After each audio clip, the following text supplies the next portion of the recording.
The Las Vegas Aces, they're 2 wins away from their third WNBA title in 4 years after a dominant 91-78 victory over the Phoenix Mercury in Game 2 of the WNBA Finals. They've taken full control of the series thanks in large part to a record-breaking night from Jackie Young and another stellar performance from A'ja Wilson. Joining me now to break down Game 2 and look ahead to Game 3, which will go down in Phoenix, is NBC Sports contributor and host of On Her Turf, Natalie Esquire joins me now. Nat, what's going on?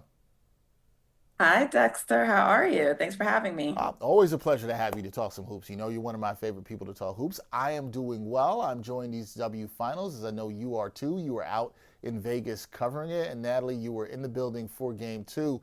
And when you look at this game, it was competitive in the first quarter. Then it wasn't. So, what moment or stretch do you think swung the game in the favor of the Aces here? So that's an easy question. This is the second quarter. It was all aces. And then by the third quarter, it's like the Phoenix Mercury didn't show up in that second half. But it was definitely the second quarter. Like the game actually started off feeling eerily similar to game one, where the Aces kind of got off to a slow start. Kalia Copper got going in the first quarter. The Mercury seemed to be making all their shots, getting all the boards, and the Aces just seemed to be lagging.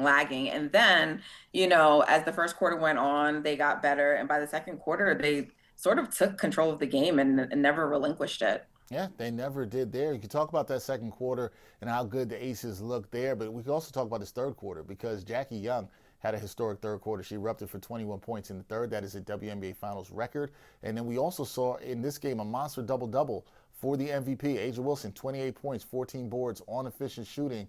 What did you notice about the way the Aces use Young and Wilson offensively here in Game 2? Yeah, I mean, the two-woman game between them, honestly, is really unstoppable. Becky Hammond spoke about Jackie Young being aggressive in that third quarter and says she loves when Jack is aggressive because it just opens up so much for them. And I don't know what happens for Jackie. I was really hoping to ask her, but just didn't get the chance to.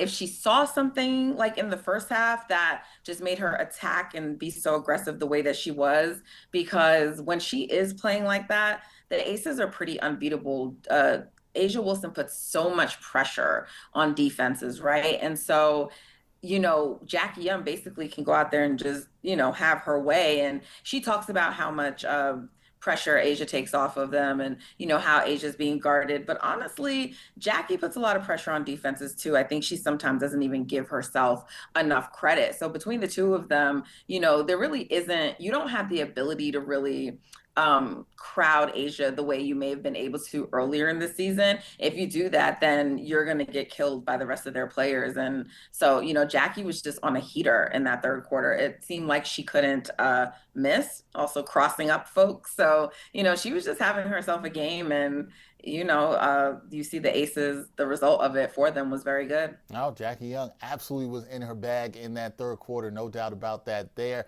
And then you could talk about the offense and talk about their two stars there and what they did offensively, but defensively, Las Vegas, they took away Phoenix's perimeter game. What did the Aces do differently in this one to take away the perimeter game of the Mercury? And then how can the Mercury counter what the Aces did to take away that perimeter game in Game 3? Yeah, it's interesting because in the last game, the Aces were struggling when they were playing man, and so they went to a zone defense, right? And that seemed to work better for them.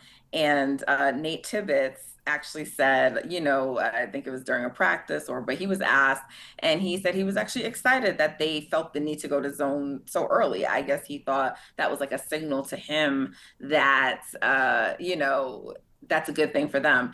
But they were playing man again, and Becky Hammond said in the post game that she just liked they were doing better. They were executing on their principles better. They were more fundamentally sound, and so they did just a much better job defending. They really prevented Alyssa Thomas in the middle from being able to just distribute the way that she normally would, right? She couldn't just get it to her three-point shooters, and not to mention they weren't hitting shots tonight anyway, but like she was not able to distribute as freely as she would like to, and she's their engine. That's why Alyssa Thomas's nickname is the engine, and if you can cut her off and make it hard on her, then that makes it hard on the rest of the team who relies on her so heavily to distribute the ball to them. Yeah, and they really took that away. AT was never able to get it going in this one. Now with the Phoenix going down 2-0 and the series shifting back to them at home in Phoenix, you know they don't want to go down 0-3. What's the number one area in your eyes, Nat, that the Mercury need to fix in order to avoid falling into an 0-3 hole here?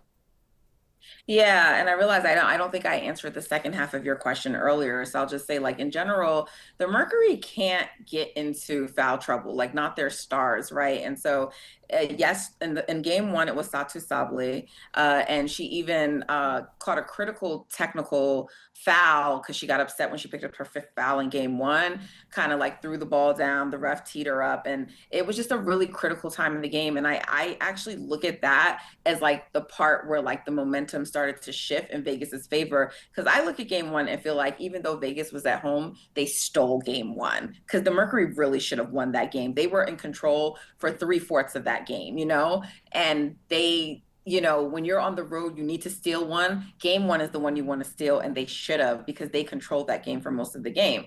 Now you come into game two, you see Alyssa Thomas guarding Asia Wilson Moore, and she gets into foul trouble. And Nate Tibbetts in the postgame said, they haven't had to really deal with that a lot this season, Alyssa Thomas getting into foul trouble. So he was sort of managing that on the fly. So I think those two things, like you can't have, one of your big three in foul trouble like that. And we've seen in both games, Kalia Copper got going early and then she was sort of quiet later in the game. And so you really can't have Satu or Alyssa or any of the three in foul trouble. So that's like one of the first things they have to do.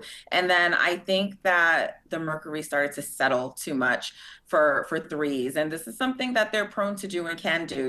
When their three-point shot is falling, they're, pretty hard to beat. But when it's not sometimes, and we know that Nate Tibbetts is a coach that wants them to shoot threes, but they sometimes, I feel like they were not attacking. They went away from moving downhill. The ball was not moving as much as it should have been moving either. And I didn't think that they were getting great shots. And Nate Tibbetts also talked about the fact that the threes that they were getting in today's game were not like the ones that they were getting in the last game. And so I think that they need to get back to moving the ball, but I also think they need to really get back to playing the defense they're known for. Their defense stirs their offense. Their defense generates their offense. They have to get back to playing better defense. If they do that, they will get better offensive looks and better offensive possessions. They'll be able to move in transition, and I think they'll have a better game against the Aces. But you know what? They're going home and they're going to have their sixth man available to them. Like every team considers their crowd their sixth player, and so I think they'll be better at home. They have to win. It's a must-win game from them. You cannot fall into a 0-3 deficit. Like that basically means you will not win the series. Yeah, can't do it. Got to get the win in game three if you are the Phoenix Mercury. You heard the keys there from that. Got to have some better shot quality. Got to take care of the ball. Also, got to stay out of foul trouble for their stars. That's going to definitely be important for them. They got to get back to playing the defense that Natalie's talked about, which has sparked the Mercury all season long. But right now, the Aces, they've got a 2-0 lead in the series as it shifts to Phoenix in this best-of-7 WNBA Finals series. Natalie will be there covering it for NBC Sports and on her turf. Natalie, always a pleasure talking some basketball with you. Safe travels. Enjoy the rest of the series. Thank you so much for having me, Dex. Have a good night.